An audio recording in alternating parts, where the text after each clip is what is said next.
भारत ने मकबूजा कश्मीर को जेल बना दिया है। जब से होश संभाला है, मकबूजा कश्मीर में जालिम देख रही हैं।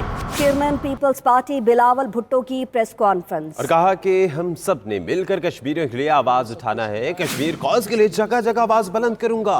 पाकिस्तान आर्टिकल 370 को पहले ही नहीं मानता था। बिलावल भुट्टो ने हुकूमत पर तनकीद करते हुए कहा कि हुकूमत को पता ही नहीं है उन्होंने क्या करना है।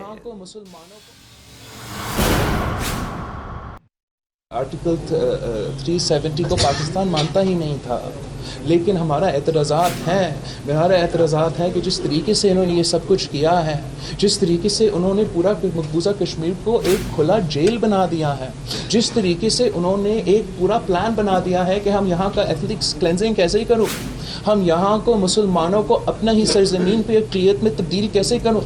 इसलिए पाकिस्तान की अवाम इस पे आवाज़ उठा रहे। जब से हम होश संभाले हैं, हमने मकबूजा कश्मीर में जो जुल्म हो रहा है वो देख रहे हैं, और जिस हद तक हमारे सामने, हमारे जनरेशन के सामने जिस हद तक पहुंचा है, मैं समझता हूँ कि माजी में ये नहीं था, और हमने सब मिल के उनके लिए आवाज़ उठाना है।